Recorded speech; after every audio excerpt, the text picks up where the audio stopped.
நீங்க வந்து ஒரு ஃபண்ட சூஸ் பண்றீங்க அப்படின்னா, நீங்க ஃபேக்ட் ஷீட்ட எப்படி சார் ரிவ்யூ பண்ணுவீங்க? இப்போ எங்கள்கிட்ட கிட்டத்தட்ட ஒரு 1200 கிளைண்ட்ஸ் இருக்காங்க. வர்றாங்க, அவங்களுக்கு இன்வெஸ்ட் பண்ண வரும்போது நாங்கள் இந்த ஃபேக்ட் ஷீட்ஸை படிப்போம். ஃபேக்ட் ஷீட்ஸில் என்னென்ன செக்டார் வச்சேன், ஸ்டாக்ஸ் வச்சுருக்காங்க, எவ்வளோ ஃப்ரீக்வெண்ட்டாக, அது எங்கள்கிட்ட சாஃப்ட்வேர் இருக்குது. ம். நாங்கள் என்னென்ன இன்புட் கொடுத்தோனோ அது அவுட்புட் எடுத்துகிட்டே இருக்கோம். எங்கள் சாஃப்ட்வேரில் நிறைய இன்ஃபர்மேஷன்ஸ் எடுப்போம். லாஸ்ட்டு எவ்வளோ ஸ்டாக்ஸ் வச்சுருக்காங்க, எந்தெந்த ஸ்டாக்ஸில் எந்த ஸ்டாக்ஸ் மூவ் பண்ணியிருக்காங்க, எக்ஸிட் பண்ணியிருக்காங்க, எவ்வளோ ஹோல்டிங்ஸ். ஃபார் எக்ஸாம்பிள் இது 1 லட்சம் ஷேர் வச்சிருக்காரு, இதில் 30,000 ஷேர் முடியுமா, ஷேர் நல்லா ஏறணும், 30,000 ஷேர் வித்துட்டார், அந்த டீட்டெயில்ஸ் எங்கள்கிட்ட இருக்கும். அந்த டீட்டெயில்ஸ்லாம் பார்ப்போம்.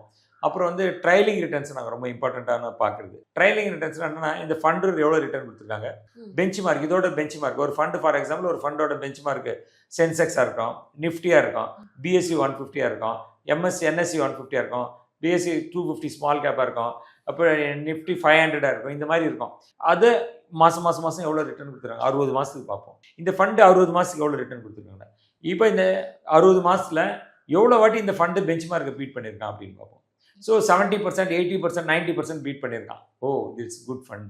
ஏன்னா அவன் கன்சிஸ்டன்ஸாக அந்த வேலையை செய்கிறான். சில ஃபண்டு பார்த்தா ஒரு 12 மாதம் பீட் பண்ணுவாங்க, அப்புறம் 24 மாதம் அண்டர் பெர்ஃபார்ம் பண்ணுவாங்க இண்டெக்ஸே, அப்புறம் திருப்பி பீட் பண்ணுவாங்க. அப்போ ஒரு கன்சிஸ்டன்ஸே இல்லை. அவரை வச்சு நான் என்ன பண்ணுறது? ஸோ அதை ஒரு பேராமீட்டர் நாங்கள் எடுத்து பார்ப்போம். அதுக்கப்புறம் நிறைய டூல்ஸ் இருக்குது, பீட்டா, ஷார்ப்பு, இந்த மாதிரி நிறைய ஸ்டாண்டர்ட் டிவியேஷன் இதெல்லாம் இருக்குது. இதெல்லாம் பார்த்து நம்ம டிசைட் பண்ணுவோம்.